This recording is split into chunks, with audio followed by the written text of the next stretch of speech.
भारत में उत्तराखंड की पहाड़ियों पर रुद्रप्रयाग जिले में समुद्र तल से 11,755 फीट ऊपर हिमालय की गोद में स्थित केदारनाथ मंदिर हिंदुओं की आस्था का प्रमुख केंद्र है। भगवान शिव को आराध्य देव मानकर इस मंदिर में प्रतिवर्ष हजारों लाखों श्रद्धालु यहाँ पहुँचते हैं। महाभारत में प्रसंग आता है कि पांचों पांडव अपने जीवन के अंतिम समय में हिमालय पर्वत पर तप कर रहे थे। तभी काल भगवान यानी कि ब्रह्म ने एक दुधारू पशु का रूप बनाया और उस क्षेत्र में घूमने लगे जहाँ पांचों पांडव तप कर रहे थे। दुधारू भैंस को विचरते देख भीम को दूध पीने की इच्छा हुई और भैंस की तरफ दौड़ पड़ा। भीम को अपनी तरफ आता देख भैंस जमीन में समाने लगी। तभी भीम ने भागकर भैंस का पिछला हिस्सा कसकर पकड़ लिया जो कि जमीन के बाहर शेष था।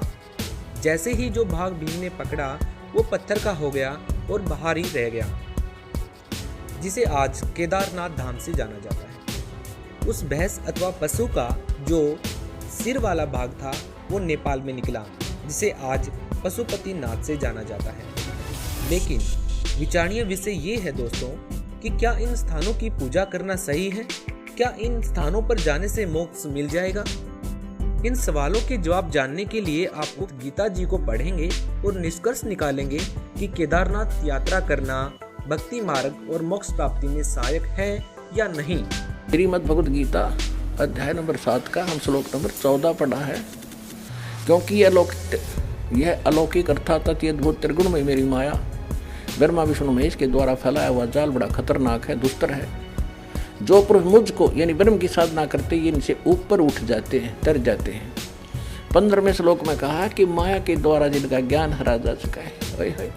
जो ब्रह्मा विष्णु महेश से ऊपर किसी की जिसकी बुद्धि उठती नहीं वहीं तक सीमित है, जिनका ज्ञान वो असुर स्वभाव राक्षस स्वभाव को धारण किए हुए मनुष्यों में नीच और दूषित करने वाले मूढ़ लोग मूर्ख मुझको नहीं भजते। पुण्यात्माओं, इस गीता की पठन मात्र से मोक्ष बताया करते, इसमें लिखे मात्र कराएंगे जब होगा मोक्ष तय। जो इसमें लिखा है ऐसे करेंगे तभी मोक्ष होगा। उसकी जानकारी आपको दी जा रही है कि इसमें यह लिखा है ऐसे करना चाहिए, 2 अक्षर की बात है।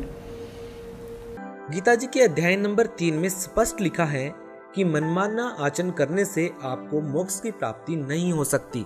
इन लोक लुभावनी पूजाओं को करने के पीछे आखिर स्वार्थ किसका है, हमें यह भी जानना होगा।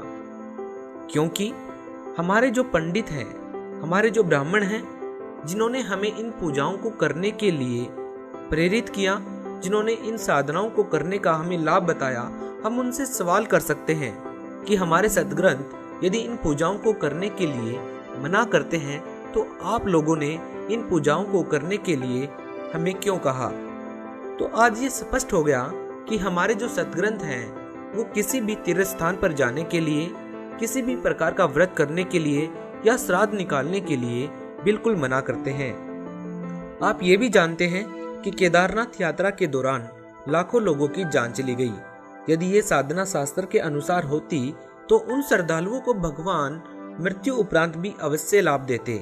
लेकिन ये साधना शास्त्र विरुद्ध है तो केवल वो श्रद्धालु पाप के भागी ही बने और परमात्मा से प्राप्त होने वाले लाभ से वंचित रह गए।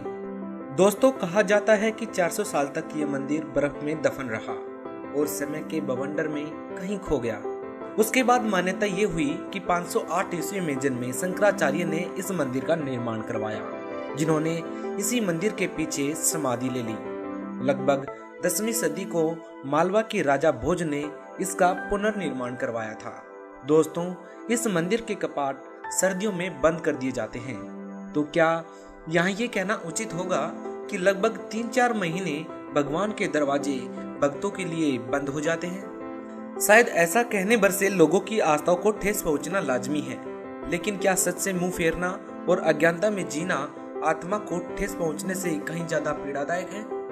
और जिस ठेस को लगने का भ्रम एक श्रद्धालु को रहता है वो ठेस आत्मा को नहीं मन को लगती है, और मन तो स्वयं झूठ अथवा काल का अंश है। आत्मा हमेशा सच अथवा परमात्मा के विधान अनुसार भक्ति करना चाहती है। इसलिए हम सभी श्रद्धालुओं को चाहिए कि हमें शास्त्र के अनुसार भक्ति करनी चाहिए और शास्त्र के अनुसार भक्ति केवल तत्वदर्शी संत ही दे सकते हैं।